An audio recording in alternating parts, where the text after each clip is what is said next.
فلا مضل له ومن يضلل فلن تجد له وليا مرشدا ونشهد أن لا إله إلا الله وحده لا شريك له ونشهد أن سيدنا إيماننا قدوتنا حبيبنا وبشيرنا ونذيرنا محمدا عبد الله ورسوله أرسله بالحق بشيرا ونذيرا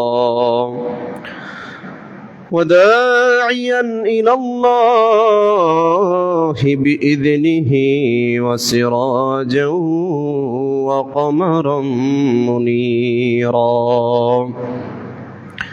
فقد قال الله تبارك وتعالى في كلامه المجيد فأعوذ بالله من الشيطان الرجيم بسم الله الرحمن الرحيم ويل لكل همزة لمزة الذي جمع مالا وعدده يحسب أن ماله أخلده كلا لينبذن في الحطمة وما أدراك ما الحطمة نار الله الموقدة التي تطلع على الأفئدة إنها عليهم مؤصدة في عمد ممددة. وقال الله تبارك وتعالى والذين هم عن اللغو معرضون. وقال رسول الله صلى الله عليه وسلم أتدرون من المفلس؟ قالوا يا رسول الله المفلس فينا من لا درهم له ولا متاع. فقال إن المفلس من أمتي من يأتي يوم القيامة بصلاة وزكاة وصيام وحج فيأتي وقد شتم وسفك دام هذا وضرب هذا فيعطي هذا من حسنته قبل أن يقضي عليه فطرحت عليه ثم صرح في النار. আলহামদুলিল্লাহ, প্রশংসা মাত্রই আল্লাহ সুবহানাহু ওয়া তাআলার জন্য, যিনি আমাদেরকে প্রত্যেক জুমাবারের ন্যায় আজকেও সালাতুল জুমআ আদায় করার উদ্দেশ্যে পবিত্র ঘর মসজিদে এসে কিছু সালাত আদায় করার পর খুতবা শোনার অতঃপর খুতবা প্রদান করার মতো তৌফিক এনায়েত করেছেন।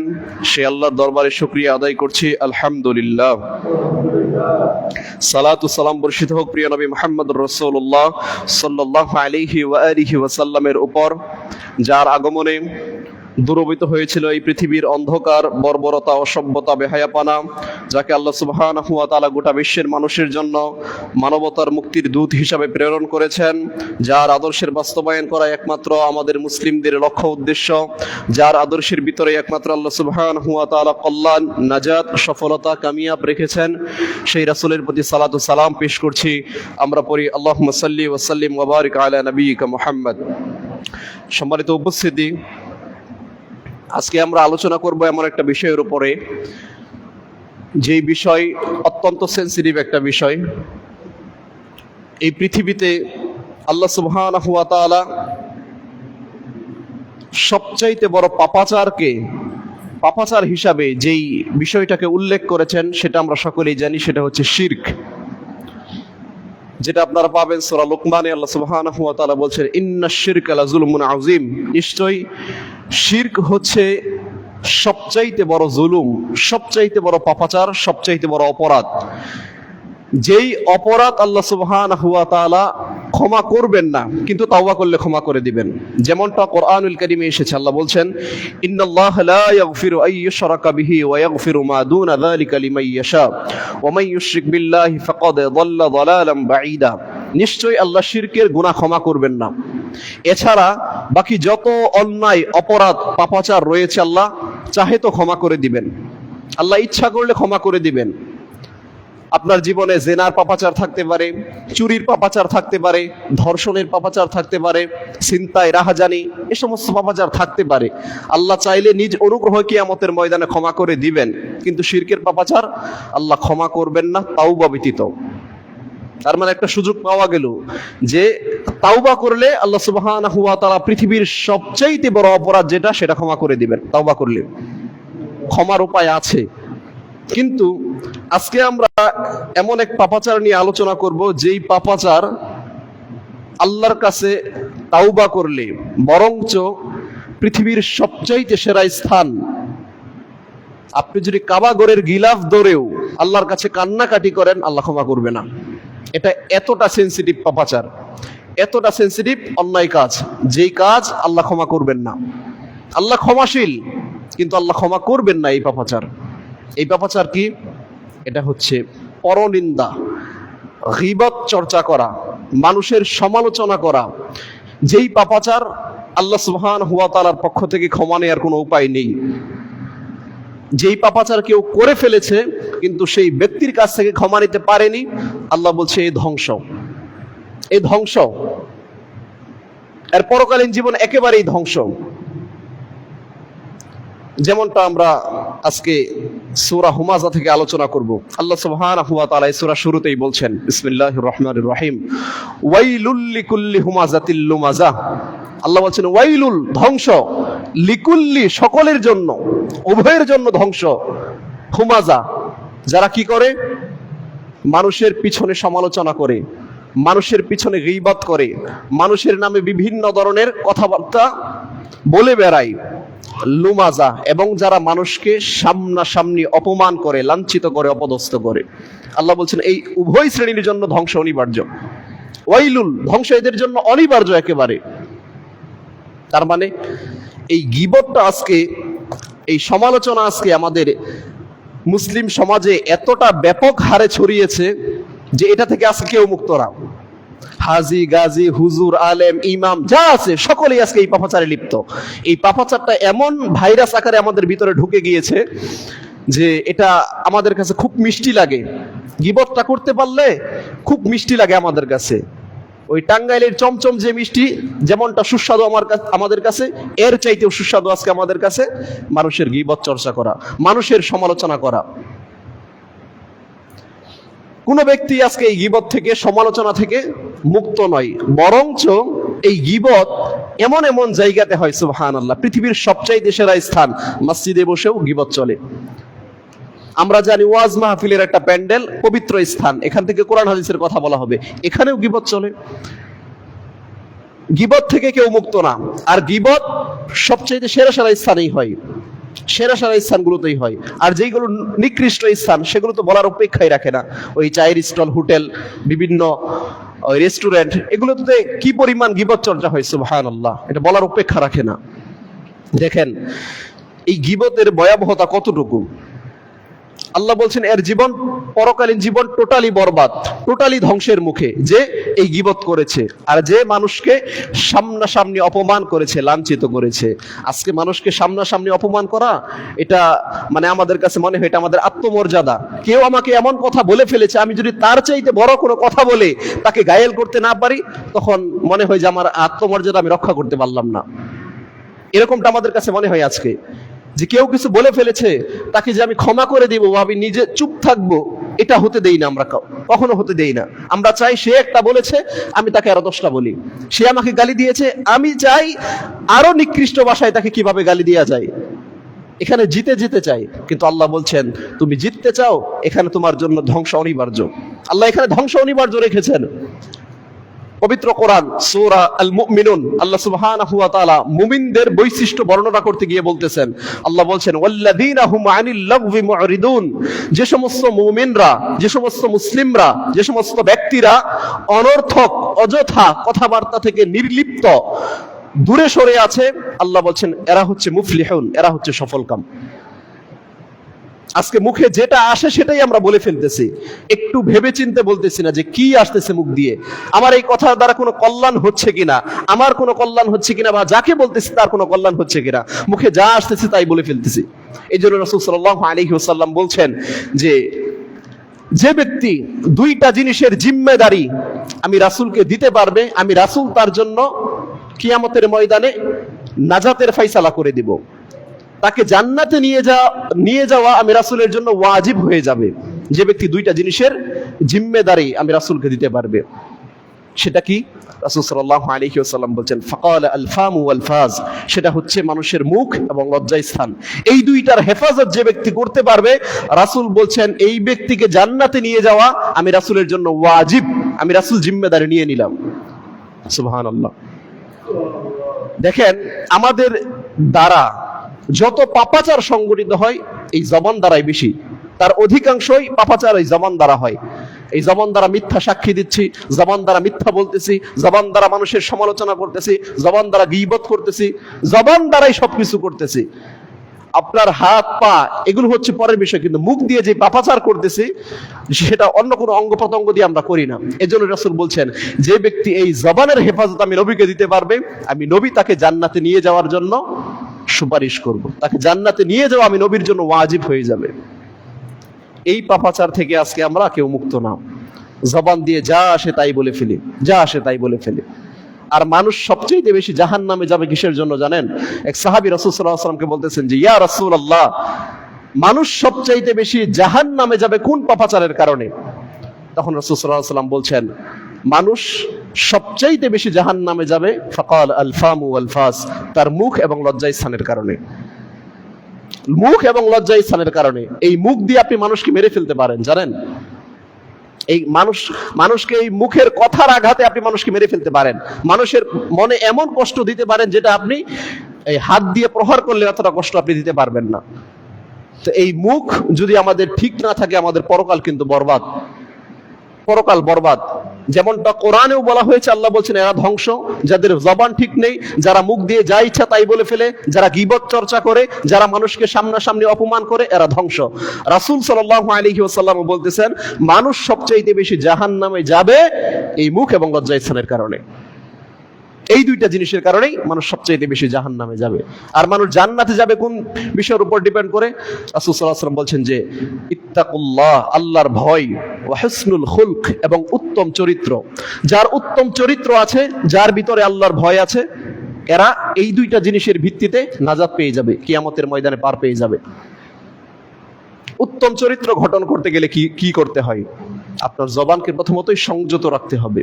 উত্তম চরিত্রের অধিকারী হতে গেলে আপনাকে জবানে তালা দিতে হবে, মুখটাকে বন্ধ করে ফেলতে হবে, মুখকে বন্ধ করে ফেলতে হবে। মুখে যা ইচ্ছা তাই বলা যাবে না, জবানে টোটালি তালা দিয়ে দিতে হবে। যদি জবানটাকে হেফাজত করতে পারেন, রাসূল সাল্লাল্লাহু আলাইহি ওয়াসাল্লাম বলছেন নিজে জান্নাতে নিয়ে যাওয়ার জিম্মেদারি রাসূল করবেন, রাসূল নিজে দিয়েছেন। কাজেই এই জবানকে হেফাজত করতে হবে। দেখেন এই গীবত চর্চা করা, অন্যের দোষ ত্রুটি খুঁজে বেড়ানো কতটা ভয়াবহ। আল্লাহ সুবহানাহু ওয়া তাআলা সূরা হুজরাতে বলছেন যে ওয়ালা ইয়াগতাব বা'দুকুম বা'দা আইয়ুহিব্বু আহাদুকুম আইয়াকুলা লাহমা আখিহি মাইতান ফাকারিহতুমু ওয়াত্তাকুল্লাহ ইন্নাল্লাহা তাওয়াবুর রহিম। আল্লাহ বলছেন ওয়ালা ইয়াগতাব বা'দুকুম বা'দা, তোমরা কি কেউ পছন্দ করো নিজের মৃত মরা ভাইয়ের গোশত খাওয়াকে? মৃত নিজের মরা ভাই যে মারা গেছে তার গায়ের গোশত খাওয়াকে তোমরা কি কেউ পছন্দ করো? আল্লাহ প্রশ্ন ছুড়তেছেন মানুষের কাছে যে তোমাদের মধ্যে কেউ কি এটা চাই বা পছন্দ করে যে নিজের মরা ভাইয়ের, মৃত ভাইয়ের গোশত ভক্ষণ করা? আমাদের জবাব কি হবে? যে না, আমরা কেউ চাই না। আমরা কেউ চাই নিজের মরা ভাইয়ের গোশত ভক্ষণ করতে? কেউ চাই না। বরঞ্চ আমাদের ভাই মারা গেলে আমরা চাই যে যত দ্রুত দাফন করা যায়, কেন? এর গা থেকে পচা দুর্গন্ধ বের হবে। এতটা ঘৃণা আমরা আমাদের মরা ভাইয়ের লাশকে বা তার গায়ের গোশতকে এতটা অপছন্দ করি। তো আল্লাহ সুবহানাহু ওয়া তাআলা মানুষকে এটাই বোঝাতে যাচ্ছেন যে গীবত চর্চা করা, তোমার মৃত মরা ভাইয়ের গোশত খাওয়া যেমন অপছন্দনীয়, আল্লাহর কাছে এই বিষয়টা এতটাই অপছন্দনীয়। একজন মুসলিমের কাছেও এই গীবত করা, অন্যের সমালোচনা করা এতটা অপছন্দনীয় হতে হবে। কিন্তু আমাদের কাছে আজকে তো এটা অপছন্দনীয় তো দূরের কথা, এটা আজকে আমাদের ওই টাঙ্গাইলের চমচম মিষ্টির মতো সুস্বাদু লাগে। লা হাওলা ওয়ালা কুওয়াতা ইল্লা বিল্লাহ, লা হাওলা ওয়ালা কুওয়াতা ইল্লা বিল্লাহ। এই গীবত চর্চা না করলে আমাদের মনে হয় অনেকের পেটের ভাত হজম হয় না। অমুক কি করেছে, অমুক কি করেছে, অমুকের বউ পর্দা করলো না, অমুকের বউ কার সাথে কথা বললো, লা হাওলা ওয়ালা কুওয়াতা ইল্লা বিল্লাহ। একটা সুন্দর একটা কথা আপনাকে বলি, যে কথাটা আমি শুনেছিলাম আমাদের মরহুম খন্দকার আব্দুল্লাহ জাহাঙ্গীর রাহিমাহুল্লাহ স্যারের কাছ থেকে, যে আমরা যখন মারা যাব, মৃত্যুবরণ করব, যখন আমাদেরকে উপস্থিত করা হবে বিচারের ময়দানে, তখন আল্লাহ সুবহানাহু ওয়া তাআলা আমাদেরকে মনে হয় প্রশ্ন করবেন যে অমুক ব্যক্তি কেন ফজরের নামাজ পড়েনি, এমনটা প্রশ্ন করবে?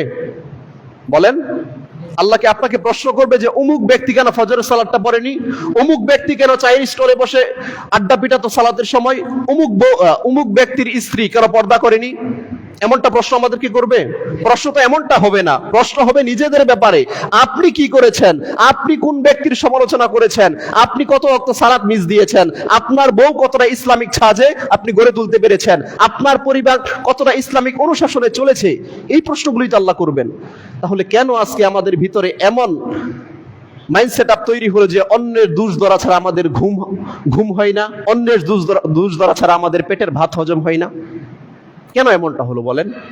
আমরা তো জানি এই জিনিসটার কারণে বা এই চরিত্রের কারণে আমাদের পরকাল একেবারে বরবাদ। যেমনটা আল্লাহ বলেছেন, ওয়াইলুল লিকুল্লি হুমাযাতিল লুমাযা, এদের জন্য ধ্বংস অনিবার্য। এই ধ্বংস থেকে আপনার বাঁচার পথ নেই। আপনি পৃথিবীর সবচাইতে বড় অপরাধ শিরকেও যদি লিপ্ত হন, মৃত্যুর আগে যদি আপনি আল্লাহর কাছে তাওবা করে যেতে পারেন, আল্লাহ ক্ষমা করবে। সবচাইতে বড় অপরাধ ক্ষমা করে দিবে।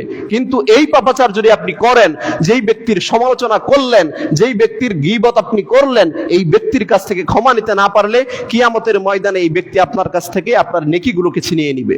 আপনি যদিও নামাজ পড়েন, হজ করে এসেছেন, উমরা করেছেন 10 বার, আপনি যাকাত দেন প্রতি বছর, আপনার পরিবার ইসলামিক ছাজে তোলে, কিন্তু আপনি গীবত চর্চা করেন, কিয়ামতের ময়দানে আপনার এই নামাজ, রোজা, হজ, যাকাতের নেকি সেই ব্যক্তি ছিনিয়ে নিবে।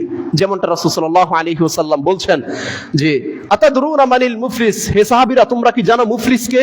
অসহায় ব্যক্তিকে, সবচাইতে দরিদ্র ব্যক্তিকে। সাহাবীরা বলতেছেন আল মুফলিসু ফিনা মান লা দিরহাম লাহ, ইয়া রাসূলুল্লাহ আমাদের মধ্যে মুফলিস হচ্ছে সেই ব্যক্তি যার কোনো দিরহাম নেই, লা দিরহাম লাহু, যার কোনো দিরহাম নেই, টাকা পয়সা নেই, ধন দৌলত নেই, এই ব্যক্তি হচ্ছে অসহায়, মাজলুম, এই ব্যক্তি হচ্ছে মুফলিস। তখন আল্লাহ নবী সাল্লাল্লাহু আলাইহি ওয়াসাল্লাম বলতেছেন যে সাহাবীরা, আরে না, এই ব্যক্তি মুফলিস না, এই ব্যক্তি অসহায় না, এই ব্যক্তি দরিদ্র না। কোন ব্যক্তি দরিদ্র? রাসূল সাল্লাল্লাহু আলাইহি ওয়াসাল্লাম বলছেন ইয়াউমাল কিয়ামাতি, রাসূল সাল্লাল্লাহু আলাইহি ওয়াসাল্লাম বলছেন যে বিসসালাতি ওয়া যাকাতি ওয়া সিয়ামিন ওয়া হাজ্জিন ফায়াতি ক্বাদ শাতামা, যে ব্যক্তি কিয়ামতের ময়দানে নামাজ, রোজা, হজ, যাকাত, যত ইবাদত আছে সমস্ত ইবাদতের নেকি নিয়ে আল্লাহর দরবারে হাজির হবে, ফাইসালা হয়ে যাবে, তার ইবাদতের ভিত্তিতে সে জান্নাতি। আর সাইডেই কিছু লোক দাঁড়িয়ে থাকবে, কি নিয়ে? অভিযোগ নিয়ে। আল্লাহ, এই ব্যক্তি আমার নামে মিথ্যা সাক্ষী দিয়েছে, মিথ্যা কথা সমাজের ভিতর রটিয়েছে। আল্লাহ, এই ব্যক্তি দোকানে চায়ের স্টলে বসে আমার নামে গীবত করেছে, আমার নামে এমন মিথ্যা তহমত দিয়েছে যেই কাজ আমি কখনো করিনি বা যেই কাজ সম্পর্কে জানিনি। আজকে মিথ্যা সাক্ষী মানুষ দিচ্ছে না, মিথ্যা সাক্ষী দিচ্ছে না। এমন অসংখ্য ব্যক্তি আজকে ওই কারাগারে, জেল হাজতে পড়ে আছে, কি জন্য পড়ে আছে নিজেরাও তারা জানে না, অথচ তাদের নামে এমন মিথ্যা অপবাদ দিয়ে তাদেরকে জেল খাটানো হচ্ছে। আপনি একটা কথা জেনে রাখেন, আল্লাহ সুবহানাহু ওয়া তাআলা হচ্ছেন দয়াবান, আল্লাহ হচ্ছে ক্ষমাশীল, আল্লাহ হচ্ছে পরম ক্ষমাশীল, পরম করুণাময় আল্লাহ। আল্লাহ ক্ষমা করবেন, কিন্তু আপনাকে এটাও জেনে রাখতে হবে আল্লাহ হচ্ছে ন্যায় বিচারক। আল্লাহ কি? ন্যায় বিচারক আল্লাহ। আল্লাহ কোন বান্দার প্রতি বিন্দু পরিমাণ জুলুম করবেন না, আল্লাহ কোন বান্দার প্রতি বিন্দু পরিমাণ অবিচার করবেন না। তিনি কিয়ামতের ময়দানে ন্যায় বিচার করবেন। আজকে আপনি যার প্রতি জুলুম করতেছেন, আজকে আপনি যার প্রতি অন্যায় করতেছেন, আল্লাহ সুবহানাহু ওয়া তাআলা কিন্তু কিয়ামতের ময়দানে এটাকে ন্যায় হিসাবে তখন তুলে ধরবেন। যেই অপবাদ, যেই অপরাধটা আপনি তাকে দিয়েছিলেন, আল্লাহ সুবহানাহু ওয়া তাআলা কিয়ামতের ময়দানে এটা তুলে ধরবেন। যারা এই যে গীবত চর্চা করেন, দেখেন রাসূল সাল্লাল্লাহু আলাইহি ওয়াসাল্লাম মিরাজে গেলেন, মিরাজে যাওয়ার পর রাসূল সাল্লাল্লাহু আলাইহি ওয়াসাল্লাম দেখতেছেন যে কিছু সংখ্যক লোক জাহান্নামের মধ্যে তাদের এই হাতের আঙ্গুলগুলো তামা দিয়ে বানানো হয়েছে, তামা দিয়ে তৈরি। তামা আছে না, এই তামা দিয়ে তাদের এই হাতের আঙ্গুলগুলি, নখগুলি তৈরি করা। আর তারা কি করতেছে, এই আঙ্গুলগুলো দিয়ে তাদের এই মুখের এবং বুকের মাংসগুলোকে ছিঁড়ে ছিঁড়ে খাচ্ছে। তখন রাসূল সাল্লাল্লাহু আলাইহি ওয়াসাল্লাম জিবরাইলকে জিজ্ঞেস করলেন যে, জিবরাইল, এরা কারা? জিবরাইল আলাইহিস সালাতু ওয়াস সালাম বলতেছেন যে, ইয়া রাসূলুল্লাহ, এরা হচ্ছে আপনার উম্মতের ওই সমস্ত লোক যারা দুনিয়াতে গীবত চর্চা করত, যারা মানুষের পিছনে আড়ালে সমালোচনা করত। সমালোচনা কি জানেন? এই গীবত করা কি জানেন? আপনি আপনার অপর ভাইয়ের অগোচরে তার আড়ালে তার নামে এমন কিছু কথা বললেন যেই কথাগুলো সে যদি সেখানে উপস্থিত থাকে, শুনলে সে নারাজ হবে, আপনার উপর বেজার হবে, অখুশি হবে। এমন কিছু কথা যদি আপনি তার নামে বলেন, এটাই হচ্ছে গীবত। সাহাবীরা বলতেছেন, ইয়া রাসূলুল্লাহ, যদি ব্যক্তির ভিতরে এরকম কোনো দোষ থাকে, যদি তার ভিতরে এরকম কোনো খারাপ বৈশিষ্ট্য থাকে, তারপরে যদি বলি এটাও কি গীবত হবে? আল্লাহ নবী সাল্লাল্লাহু আলাইহি ওয়াসাল্লাম বলেছেন, আরে সাহাবী, এটাই তো গীবত, এটাই তো গীবত। কেউ কোনো দুষ্ত্রুটি করেছে, আপনার কোনো রাইট নেই, আপনার কোনো অধিকার নেই আপনি সেটা মানুষের কাছে বলে বেড়াবেন। আপনার উচিত হচ্ছে মুসলিম হিসাবে, যেটা রাসূল সাল্লাল্লাহু আলাইহি ওয়াসাল্লাম বলেছেন, কোন মুসলিম ভাইয়ের দ্বারা যদি কোনো দুষ্ত্রুটি হয়ে যায়, কোনো অন্যায় যদি হয়ে যায়, কোনো অপরাধ হয়ে যায়, আপনি চেষ্টা করবেন এটাকে কিভাবে ঢেকে রাখা যায়। তার ফায়দা কি হবে? রাসূল বলছেন, যে ব্যক্তি কোনো মুসলিম ভাইয়ের দুষ্ত্রুটিকে ঢেকে রাখে, গোপন করে রাখে, আল্লাহ সুবহানাহু ওয়া তাআলা এই ব্যক্তির দুষ্ত্রুটিকে কিয়ামতের ময়দানে গোপন রাখবেন। সুবহানাল্লাহ।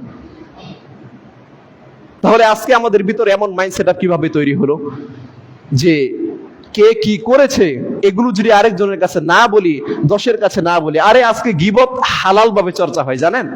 হালাল ভাবে গীবত করে মানুষ।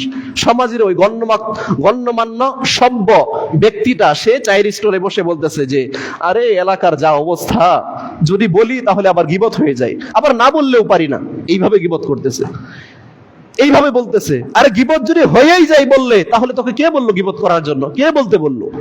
আল্লাহ তো নির্দেশ করেছেন। তা আল্লাহর নির্দেশের উপরে আবার কে তোকে নির্দেশ করলো যে বললে গীবত হয়ে যাও, তারপরেও বলি, না বললে নয়? লা হাওলা ওয়ালা কুওয়াতা ইল্লা বিল্লাহ, আস্তাগফিরুল্লাহ ওয়া আতুবু ইলাইহি।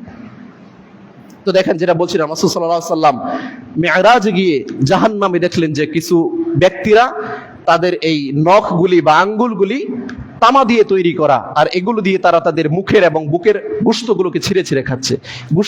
গোশত কেন ছিঁড়ে ছিঁড়ে খাচ্ছে?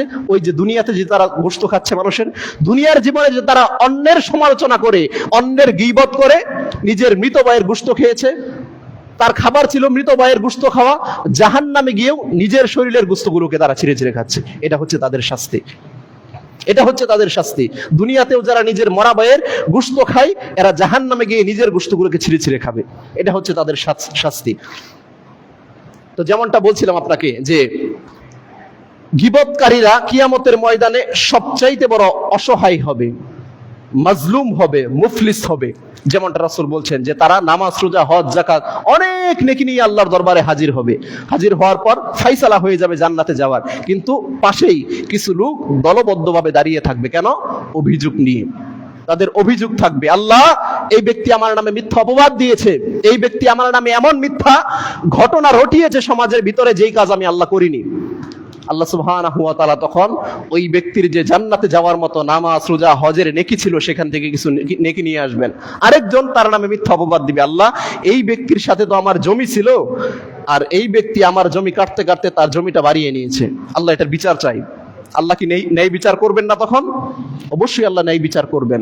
যারা আজকে মানুষের প্রতি জুলুম করতেছেন, অত্যাচার করতেছেন, অন্যায়ভাবে তার সম্পত্তি বক্ষণ করতেছেন, কিয়ামতের ময়দানে আল্লাহ সুবহানাহু ওয়া তাআলা তিনি হচ্ছেন আহকামুল হাকিমিন, তিনি হচ্ছেন আহকামুল হাকিমিন, তিনি হচ্ছেন ন্যায় বিচারক। তিনি সেদিন ন্যায় বিচার করবেন, সেখান থেকে কেউ বাদ পড়বে না, কেউ বাদ পড়বে না। তাহলে এই গীবত চর্চা আমাদের বাদ দিতে হবে, এই গীবতটাকে টোটালি বাদ দিতে হবে যদি বাঁচতে চাই। এই জবানের হেফাজত যদি না করতে পারি, তাহলে পরকালীন জীবন আমাদের জন্য একেবারে ধ্বংস, একেবারেই ধ্বংস। যেমনটা আল্লাহ কোরআন এবং হাদিস উভয় জায়গায় বলেছেন। 2 নাম্বার যে বিষয়বস্তু আমরা বলেছিলাম যে প্রকাশ্যে মানুষকে কথার মাধ্যমে বা আচরণের মাধ্যমে, প্রহারের মাধ্যমে শাস্তি দিয়া, অপমান করা, মানুষকে অপমান করা মানে কষ্ট দিয়া, যে কোনো ভাবে কষ্ট দিয়া। কষ্ট আজকে আপনাকে দেখেন একটা বিষয় দেখাই, আপনারা যারা সিগারেট খান না, ধূমপান সেবন করেন না, আপনার সামনে কেউ যদি সিগারেট খায় প্রকাশ্যে, আপনার কষ্ট হয়? আমার তো কষ্ট হয়। আপনাদের কি কষ্ট হয়? কষ্ট হয়। ইসলামের নির্দেশনা দেখেন, রাসূল সাল্লাল্লাহু আলাইহি ওয়াসাল্লাম বলেছেন, যে ব্যক্তি কাঁচা পেঁয়াজ খায়, আচ্ছা পেঁয়াজ খাওয়া কি হালাল না হারাম? হালাল। হালাল একটা বিষয়বস্তু। দেখেন রাসূল সাল্লাল্লাহু আলাইহি ওয়াসাল্লাম বলছেন, কোন হাদিসে পেঁয়াজ, কোন হাদিসে রসুন, উভয়টাই আছে বুখারীতে, যে কোন ব্যক্তি যদি পেঁয়াজ খায় বা রসুন খায়, এরা যেন এদের মুখ থেকে এই দুর্গন্ধ যাওয়ার আগ পর্যন্ত মসজিদে না আসে। লা তাকরাবান্না মাসাজিদা, তারা যেন আমাদের মসজিদে না আসে, রাসূলের মসজিদে না আসে এমনটা রাসূল বলেন নাই। আল্লাহ নবী বলতেছেন তারা যেন পৃথিবীর কোনো মসজিদে না যায়, তাদের মুখের এই দুর্গন্ধ দূরীভূত হওয়ার আগ পর্যন্ত। আজকে যারা সিগারেট খাচ্ছেন, প্রকাশ্যেই খাচ্ছেন, অনেকেই বলতে পারেন যারা সিগারেট খাচ্ছে এরা তো অন্যায় করতেছে, আপনি তাদের অন্যায়টা কেন বলতেছেন? ইসলামে কিছু বিষয়ের উপর গীবত করা জায়েজ আছে। কোন কোন বিষয়? যেই বিষয়গুলো প্রকাশ্যে মানুষ করতেছে, যেটার দ্বারা আজকে মুসলিম সমাজের ক্ষতি হচ্ছে, যেটার দ্বারা আমাদের এলাকার ক্ষতি হচ্ছে, যেটার দ্বারা যুব সমাজের ক্ষতি হচ্ছে, এই বিষয়গুলো তুলে ধরা ইসলামের নির্দেশনা। আজকে মানুষ প্রকাশ্যে পাপাচার করতেছে, আপনি গোপনে যদি কিছু করেন সেটা ভিন্ন বিষয়, আপনি গোপনে কোনো একটা কিছু করেন সেটা ভিন্ন বিষয়, যখন প্রকাশ্যে আপনি করবেন, আপনার ব্যাপারে ইসলামের নির্দেশনা জানেন কি? রাসূল সাল্লাল্লাহু আলাইহি ওয়াসাল্লাম বলছেন যে এই উম্মতের সমস্ত মানুষকে আল্লাহ সুবহানাহু ওয়া তাআলা ক্ষমা করে দিবেন, কিন্তু যারা পাপ কাজ প্রকাশ্যে করতেছে এদেরকে আল্লাহ ক্ষমা করবেন না। যারা পাপ কাজ প্রকাশ্যে করতেছে বা পাপ কাজ করার পরে সেটা মানুষের কাছে প্রকাশ করতেছে, ওই যে আপনি ফেসবুকে দেখেন না, এক যুবক স্ট্যাটাস দিয়েছে যে ইন এ রিলেশনশিপ উইথ। আচ্ছা বলেন তো, বিবাহের আগে একজন যুবক যুবতী কথা বলা কি হালাল না হারাম? হালাল না হারাম? হারাম। বরঞ্চ এটা জেনা, জেনার মতো পাপাচার। যুবক যুবতী হাতে হাত রাখা জেনা, চোখে চোখ রাখা জেনা, এগুলো হচ্ছে জেনা। তো আজকে দেখবেন আপনার সমাজের ভিতরে অধিকাংশ যুবক আজকে ফেসবুকে স্ট্যাটাস দেয় যে ইন এ রিলেশনশিপ উইথ, তার সাথে সে রিলেশনশিপ করতেছে, মানে বিয়ের আগে তার সাথে একটা সম্পর্ক করতেছে। বিয়ের আগে সম্পর্ক, এটা কি বলেন তো? হালাল না হারাম? হারাম কাজ করার পরে সে এটা মানুষের কাছে জানাচ্ছে, মাইকিং করে ঘোষণা করে দিয়ে জানাচ্ছে যে আমি অমুকের সাথে জেনায় লিপ্ত আছি, তোমরা সকলেই জানো। এমনটা নয়, এদেরকে আল্লাহ কখনো ক্ষমা করবে না। রাসূল সাল্লাল্লাহু আলাইহি ওয়াসাল্লাম বলেছেন যে আল্লাহ সুবহানাহু ওয়া তাআলা এই উম্মতের সমস্ত মানুষকে ক্ষমা করবে, কিন্তু যারা পাপ কাজ করার পরে সেটা প্রকাশ করে তাদেরকে আল্লাহ কখনো ক্ষমা করবে না, কখনো ক্ষমা করবে না। যারা পাপ কাজ প্রকাশ্যে করে আল্লাহ এদেরকে ক্ষমা করবে না। আপনার দ্বারা পাপ কাজ হলে সেটা হতে পারে গোপনীয় ভাবে, কিন্তু যখন প্রকাশ করে দিবেন মানুষ এটা জেনে ফেলবে, এই পাপীকে আল্লাহ ক্ষমা করবে না। তো যেটা বলছিলাম যে আজকে যারা প্রকাশ্যে সিগারেট খান, ধূমপান করতেছেন, যেখানে ইসলামের নির্দেশনা হচ্ছে যে পেঁয়াজ বা রসুন খেলে মুখের গন্ধ দূরীভূত হওয়ার আগ পর্যন্ত মসজিদে আসতে পারবেন না, সেখানে আপনি ওই ধূমপান সেবন করেও প্রকাশ্যে তো খাচ্ছেনই, আরেক ভাইকে কষ্ট দিচ্ছেন। এই যে কষ্টের ব্যাপারটা আমি বললাম, যে আরেক ভাইকে যে কষ্ট দিচ্ছেন না, আপনার জন্য ধ্বংস অনিবার্য। একেতে হারাম বস্তু আপনি সেবন করতেছেন, হারাম বিষয়বস্তু খাচ্ছেন। আর কি বলবো আপনাদেরকে, দেখেন যেখানে একজন মসজিদের ইমাম সে জর্দা সেবন করে, জর্দা খায়, সে অ্যাড দিয়ে বেড়ায় যে আমি জর্দা খাচ্ছি, তার মানে এটা হালাল। একজন মসজিদের ইমাম যা করবে এটা অ্যাড নয়। তার গায়ে যদি এখানে তাবিজ ঝুলানো থাকে, তাবিজ বান্ধা থাকে, আপনার সমাজের যারা দেখবে যে সেও তাবিজ ইউজ করবে, আর তখন বলবে এটা তো ইমাম সাহেবই করে, আমরা করলে সমস্যা কোথায়? যেখানে একজন মসজিদের ইমাম সে জর্দা খায়, এই বিষয়গুলো বললে আসলে আপনাদের কাছে আমার ক্ষমা চেয়ে নিতে হয়। একজন ইমাম সে কিভাবে ইমাম হতে পারে যে সরাসরি হারাম বক্ষণ করতেছে, আপনি তার পিছনে কিভাবে সালাত আদায় করতেছেন, কিভাবে করতেছেন? লা হাওলা ওয়ালা কুওয়াতা ইল্লা বিল্লাহ। সে তো পাপাচার করতেছে, বরং আবার অ্যাড দিচ্ছে যে আমি জর্দা খাই, এটা খাওয়া হালাল, এমনটাই বোঝাচ্ছে। লা হাওলা ওয়ালা কুওয়াতা ইল্লা বিল্লাহ, লা হাওলা ওয়ালা কুওয়াতা ইল্লা বিল্লাহ। এখন আপনি বলতে পারেন যে অনেকেই এটার দোহাই দিয়ে বলবেন যে সালাত আমি আর করবো না আজকে থেকে। কেন? আমার গায়ে তো দুর্গন্ধ সিগারেট খাওয়ার কারণে, সিগারেট খাওয়ার কারণে তো আমার গায়ে দুর্গন্ধ, আমাকে সালাত করতে হবে না। এটা হচ্ছে আজকাল আপনার অভিযোগ থাকবে এখন, না? দেখেন, আপনার দ্বারা যত পৃথিবীর পাপাচার হয়ে যাক, আপনি সালাত থেকে মাহরুম হবেন না, সালাত থেকে দূরে যাবেন না। সালাত থেকে যখন আপনি দূরে যাবেন, আপনি আপনার নিজের চরিত্রকে ঠিক করতে পারবেন না। এই সালাতই পারে আপনার যত বাজে চরিত্র আছে এগুলোকে দুরূহীত করতে, এগুলো বাদ দিতে। যেমনটা আল্লাহ কোরআনে বলছেন যে ইন্নাস সালাতা তানহা আনিল ফাহশাই ওয়াল মুনকার। আল্লাহ সালাতের যে পাওয়ার ক্ষমতা দিয়েছেন সেটা হচ্ছে সালাত মানুষকে পৃথিবীর যত অন্যায়, অশ্লীল, ফাহশা, খারাপ কাজ আছে এগুলো থেকে সালাতটাকে দূরে রাখবে। আর সালাতে যদি আপনি ছেড়ে দেন এই দুহাই দিয়ে যে আমি বিড়ি খাই আমার গায়ে দুর্গন্ধ, আমি সিগারেট খাই আমার গায়ে দুর্গন্ধ, আমি সালাত পড়বো না, তার মানে আপনি ইসলামটাকে ছুঁড়ে ফেলে দিলেন, ইসলামটাকে ছুঁড়ে ফেলে দিলেন। আপনার দ্বারা যত অন্যায় হয়ে যাক আল্লাহ ক্ষমা করে দিবে। জিনার মতো পাপাচার হয়ে গিয়েছে, আল্লাহ ক্ষমা করে দিবে। কিন্তু এই দুইটা পাপ থেকে নিজেদেরকে দূরে রাখবেন, এই দুইটা পাপ থেকে নিজেদেরকে যে কোনো মূল্যে বাঁচিয়ে রাখবেন, যে কোনো মূল্যে। যেমনটা বললাম, গীবত চর্চা করা, অন্যের সমালোচনা করা এবং মানুষকে কথার মাধ্যমে কষ্ট দেয়া, মানুষের মনে আঘাত দিয়ে বা মানুষকে অসম্মান করা, সরাসরি মানুষকে অপমানিত করা, এই দুইটা কাজ থেকে নিজেদেরকে দূরে রাখবেন। জবানটাকে আজকে তালাবন্দি করে দিয়ে দেন, জবানটাকে তালাবন্দি করে দিয়ে দেন যদি বাঁচতে চান আপনি। রাসূল সাল্লাল্লাহু আলাইহি ওয়াসাল্লাম নিজে জিম্মেদারি নিয়েছে আপনার জান্নাতে নিয়ে যাওয়ার জন্য। যদি জবানটাকে হেফাজত করতে পারেন, লজ্জাস্থানকে হেফাজত করতে পারেন। দেখেন, কিছু বিষয় আজকে গীবত থেকে বাঁচার জন্য কার্যকরী কিছু বিষয় আমি আপনাদের কাছে উপস্থাপন করব। গীবত থেকে বাঁচার জন্য কিভাবে বাঁচতে পারবেন। এক নম্বর বিষয় দেখেন, হুটহাট করেই কোনো কিছু বলে ফেলবেন না। কোনো কিছু বলার আগে একটু চিন্তা ভাবনা করুন, ভাবুন যে এই কথার দ্বারা কোনো কল্যাণ আছে কিনা বা এই কথার দ্বারা কোনো অকল্যাণ হচ্ছে কিনা, এটা একটু চিন্তা ভাবনা করুন। হুটহাট করেই কিছু বলে ফেলবেন না, এমনকি যতটুকু সম্ভব কম কথা বলবেন। রাসূল সাল্লাল্লাহু আলাইহি ওয়াসাল্লাম বলছেন, মান সামাতা নাজা, যে ব্যক্তি চুপ করে থাকে সে ব্যক্তি নাজাত পায়। চুপ থাকার মাধ্যমেও আপনার জন্য নাজাত অপেক্ষমান। কিন্তু আপনি এমন কিছু বলে ফেললেন মুখ দিয়ে যেটা অকল্যাণকর, এই কথা কিন্তু আপনাকে নাজাত থেকে দূরে সরিয়ে দিবে।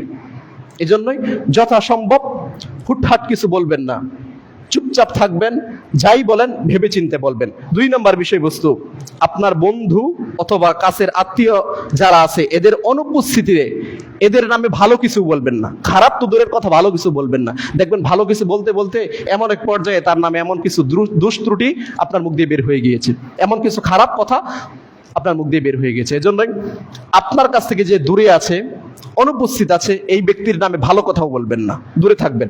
3 নাম্বার দেখেন, অতি প্রয়োজন ছাড়া, আপনার যদি প্রয়োজন না হয়, যেখানে লোক সমাগম আছে, যেখানে 2 জন 5 জন বসে আছে, এ সমস্ত জায়গাকে অ্যাভয়েড করে চলুন, এ সমস্ত জায়গাগুলোকে এড়িয়ে চলুন। গীবত থেকে আপনি বেঁচে যাবেন ইনশাআল্লাহ।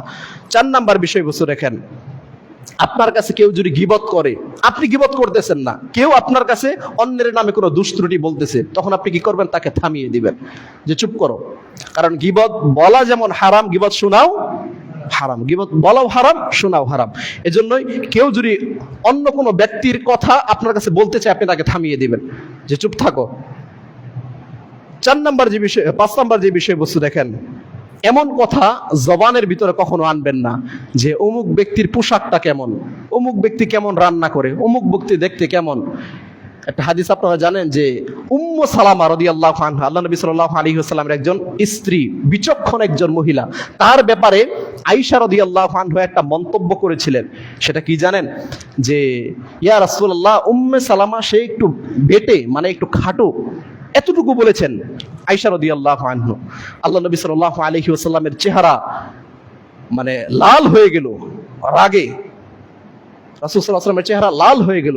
রাসূল সাল্লাল্লাহু আলাইহি ওয়াসাল্লাম বলতেছেন যে আয়েশা, তুমি এমন একটা কথা বললে, এই কথাকে যদি সাগরের মধ্যে নিক্ষেপ করা হয়, সাগরের পানি নষ্ট হয়ে যাবে, সাগরের সমস্ত পানি নষ্ট হয়ে যাবে, এমন একটা কথা তুমি বললে। তার মানে অপরজনের নামে এমন কিছু বলা রাসূল সাল্লাল্লাহু আলাইহি ওয়াসাল্লাম পছন্দ করতেন না, রাসূল সাল্লাল্লাহু আলাইহি ওয়াসাল্লাম পছন্দ করতেন না। আরেকটা হাদিস আপনারা জানেন যে এক সাহাবী যে জেনা করেছিল, মাইস ইবনে মালিক, সে জেনা করেছিল না? জেনা করার পর রাসূলের কাছে বলতেছেন যে ইয়া রাসূলুল্লাহ তাহিরনি, আমাকে পবিত্র করুন, আমাকে পবিত্র করুন। রাসূল সাল্লাল্লাহু আলাইহি ওয়াসাল্লাম তখন কি বলেছেন? যে ইরজি, তুমি ফিরে যাও, আস্তাগফিরুল্লাহ, তুমি আল্লাহর কাছে ক্ষমা চাও, ওয়া আতুবু ইলাই, এবং আল্লাহর কাছে তাওবা করো। দেখেন, আবার যখন এই সাহাবী আল্লাহ রাসূলের কাছে এসে বলতেছেন যে ইয়া রাসূলুল্লাহ, আমাকে পবিত্র করুন, তখন আল্লাহ নবী একই কথা বললেন যে ইরজি, তুমি ফিরে যাও, আস্তাগফিরুল্লাহ, তুমি আল্লাহর কাছে ক্ষমা চাও, ওয়া আতুবু ইলাই, এবং তার কাছে তওবা করো। আবার যখন আসলেন তখন রাসূল সাল্লাল্লাহু আলাইহি ওয়াসাল্লাম একই কথা বললেন। রাসূল সাল্লাল্লাহু আলাইহি ওয়াসাল্লাম কিন্তু জানতেন যে তাহিরনি, আমাকে পবিত্র করুন মানে মনে হয় সে জেনা করেছে। রাসূল জানার পরেও সে চেষ্টা করতেছিল যে এই ব্যক্তি যেন তার পাপাচারটাকে ঢেকে রাখে, সে যেন প্রকাশ্যে এই বিষয়টাকে না নিয়ে আসে, সে যেন আল্লাহর কাছে ক্ষমা চেয়ে সে নিজেকে মুক্ত করে নেয়। যখন সাহাবী 4র্থবার আসলো, তখন রাসূল সাল্লাল্লাহু আলাইহি ওয়াসাল্লাম বললেন যে তুমি কি জিনা করেছো? তখন সাহাবী বলতেছেন, জি ইয়া রাসূলুল্লাহ, হ্যাঁ আমি জিনা করেছি। তখন যেহেতু প্রকাশ হয়ে গিয়েছে ইসলামের যে নির্দেশনা, সেই নির্দেশনা অনুযায়ী তাকে মাটিতে পুঁতে পাথর নিক্ষেপ করে তাকে মৃত্যুদণ্ড দেওয়া হলো। আপনার আমার চরিত্র এমন হতে হবে যে আমাদের আশেপাশে কোনো ভাইয়ের দ্বারা যদি কোনো অন্যায় হয়ে যায়, সেটাকে কিভাবে মাটি চাপা দেওয়া যায়, কিভাবে ঢেকে রাখা যায়, কিভাবে লুকিয়ে রাখা যায়, এটা হচ্ছে মুসলিমের চরিত্র। এটা হচ্ছে মুসলিমের চরিত্র। কিন্তু আপনার আমার দ্বারাই আজকে মুসলিম ভাইয়ের যত গীবত চর্চা, সুবহানাল্লাহ, এগুলো হচ্ছে কেন? রাসূল সাল্লাল্লাহু আলাইহি ওয়াসাল্লাম যেখানে চাইতেন না যে একজন ব্যক্তি অন্যায় করার পর সেটা মানুষের কাছে প্রকাশ না করুক, সেটা লুকিয়ে থাকুক, সে আল্লাহর কাছে ক্ষমা চেয়ে নেক, আল্লাহ তাকে ক্ষমা করে দিক, এমনটা চাইতো। তাহলে আপনার আমার সমাজে মানুষের টুকটাক দোষ ত্রুটি হয়, এটা কিভাবে আপনি মানুষের কাছে প্রকাশ করেন? কিভাবে করেন? এটা ভালো চরিত্রের মানুষের দ্বারা কখনো হবে না। কাজেই এ সমস্ত বিষয় থেকে দূরে থাকতে হবে। 7 নাম্বার যে বিষয় দেখেন, এত কিছু করার পরেও, এই সমস্ত কিছু মেনটেন করার পরেও যদি আপনার দ্বারা কারণ আমি গীবত হয়ে যাই, গীবত যদি হয়েই যায়, তখন আপনার কাজ কি? সাথে সাথে আপনি আল্লাহর কাছে ক্ষমা চেয়ে নেবেন, সাথে সাথে যে আল্লাহ আমি তো অমুক ভাইয়ের নামে গীবত করে ফেলেছি, এবং তার কাছ থেকে ক্ষমা চেয়ে নেবেন। আল্লাহর কাছেও ক্ষমা চাইবেন, তার কাছেও যদি হয়েই যায়, এবং তাওবা করে নেবেন, এবং নফল 2 রাকাত সালাত করে আপনি আল্লাহর কাছে ক্ষমা চেয়ে নেবেন। সর্বশেষ কথা দেখেন, কাউকে নিয়ে যদি আপনার কোনো কথা থাকেই, কাউকে নিয়ে যদি কোনো মন্তব্য করার থাকে যে অমুক এই কাজ করে ফেলেছে, তাহলে আপনি তাকে সরাসরি বলুন। আমি আজকে বলে দিলাম, এখানে আমার বিষয়ে আমি আজকে বলে দিই, আমার দ্বারা আমি যে কয়দিন এখানে আছি, আল্লাহ রিজিক রেখেছেন, আমার দ্বারা যদি কোনো অন্যায় হয় আপনারা সরাসরি আমাকে বলবেন, ইনশাআল্লাহ আমি নিজেকে শুধরে নিতে চাই। আমার ভিতরে কোনো অন্যায় থাক, এটা আপনি মানুষের কাছে পেশ করবেন, আপনি নিজেই তো লাঞ্ছিত হবেন। কিয়ামতের ময়দানে আপনার নেকিগুলো আমাকে দিয়ে দিতে হবে। এটা তো হচ্ছে ভুকার মতো কাজ, যে আপনি মানুষের সমালোচনা করলেন কিয়ামতের ময়দানে, ফলে আপনি আপনার এই ইবাদতের নেকিগুলো দিয়ে দিবেন। এটা বোকা নয়তো কি? বোকার মতো কাজ নয়তো কি? কাজে আপনাকে আমি বলে দিচ্ছি, আমার ব্যাপারে যদি কোনো ভুল ত্রুটি আপনি পান, আমাকে সরাসরি ইনশাআল্লাহ বলবেন। আমি নিজেকে শুধরে নিতে চাই, শুধরে নেওয়ার মনোভাব আমি আমার ভিতরে রাখি, ইনশাআল্লাহ আমি নিজেকে শুধরে নিব। এরকম আমি মনে করি সকলের ভিতরে এরকম মাইন্ডসেট থাকা উচিত, যে অন্যায় হয়ে গিয়েছে সরাসরি আপনি আমাকে বলুন, আমি নিজেকে শুধরে নিব। আপনারই তো মুসলিম ভাই, আপনি চান এই ব্যক্তি কিয়ামতের ময়দানে জাহান্নামের আগুনে জ্বলুক, এরকমটা চান? চান? এটা তো যাওয়া উচিত না আমাদের, যে এক ভাইয়ের অন্যায় হচ্ছে আমরা তাকে সরাসরি বলি, হিকমার সাথে বলি। যেমনটা আল্লাহ বলছেন, উদউ ইলা সাবিলি রাব্বিকা বিল হিকমা ওয়াল মাউইজাতিল হাসানা ওয়াজাদিলহুম বিল্লাতি হিয়া আহসান। তোমরা মানুষকে বুঝাও, আল্লাহর দ্বীনের দিকে ডাকো, কোনো অন্যায় হয়ে গেলে তাকে বুঝাও। কিসের ভিত্তিতে? সাবিলি রাব্বিকা বিল হিকমা, হিকমতের সাথে, মুহাব্বতের সাথে, ওয়াল মাউইজাতিল হাসানা, এভাবে তোমরা মানুষকে বুঝাও। আজ যেটা বলছিলাম, যদি অন্যায় হয়ে যায় তাহলে তাকে আমরা বুঝাবো, সরাসরি তাকে আমরা বুঝাবো। আর যদি না বুঝাই, যদি অন্যায় হয়ে যায়, তখন আমরা তাকে ক্ষমা করে দিব। কেউ যদি অন্যায় করে ফেলে আমাদের সাথে, আমরা ক্ষমা করে দেব। আমরা যদি কাউকে ক্ষমা করি, আমাদেরকে ক্ষমা করে দিবেন কে? আল্লাহ আমাদেরকে ক্ষমা করে দিবেন। আমরা যদি কোনো মানুষের দুষ্ত্রুটি ঢেকে রাখি, রাসূল বলছেন কিয়ামতের ময়দানে আল্লাহ আমাদের দুষ্ত্রুটি ঢেকে রাখবেন, তিনি এগুলোকে লুকায়িত রাখবেন। কাজেই এ সমস্ত গীবত বা অন্যের নামে দুষ্ত্রুটি বলা, শোনা, উভয় কাজ থেকে আমরা বিরত থাকি। আল্লাহ সুবহানাহু ওয়া তাআলা আমাদেরকে সেই তৌফিক দান করুন, আল্লাহুম্মা আমিন। সর্বশেষ যেই কথা বলতেছি, এই গীবতের কারণে আপনার পরকাল কিন্তু টোটালি বরবাদ, টোটালি বরবাদ। শিরিক করলে আপনি দুনিয়া থেকে মুক্তি নিতে পারবেন, কিন্তু যার নামে আপনি মিথ্যা অপবাদ দিয়েছেন, যার নামে গীবত করেছেন, এই ব্যক্তির কাছ থেকে দুনিয়াতে যদি আপনি ক্ষমা নিতে না পারেন, আপনি ওই কাবা ঘরের গিলাফ ধরে যদি কান্নাকাটি করেন, আল্লাহ আপনাকে ক্ষমা করবে না, কারণ আল্লাহ হচ্ছে ন্যায় বিচারক। আপনি যে অন্যায় তার সাথে করেছেন, কিয়ামতের ময়দানে একই অন্যায় আল্লাহ আপনার সাথে করবেন। কাজেই এই অন্যায়, এই গীবত, অন্যের সমালোচনা করা, মানুষকে সামনাসামনি অপমানিত করা, মানুষকে মনে কষ্ট দেয়া, এ সমস্ত কাজ থেকে আল্লাহ সুবহানাহু ওয়া তাআলা আমাদেরকে বিরত রাখুন, আল্লাহুম্মা আমিন। যেই পাপাচার, যেই ভাইরাস আজকে মুসলিম সমাজের ভিতরে ব্যাপক হারে প্রচলন ঘটে গিয়েছে, আল্লাহ সুবহানাহু ওয়া তাআলা এই ভাইরাস থেকে আমাদেরকে মুক্তি দান করুন, আল্লাহুম্মা আমিন। আল্লাহ সুবহানাহু ওয়া তাআলা আমাদের সকলকে সঠিক বোঝার তৌফিক দান করুন, আল্লাহুম্মা আমিন। আল্লাহ সুবহানাহু ওয়া তাআলা আমাদের সকলকে প্রকৃত হিদায়াত দান করুন, আল্লাহুম্মা আমিন। ওয়া আখিরু দাওয়ানা আনিল হামদুলিল্লাহি রাব্বিল আলামিন।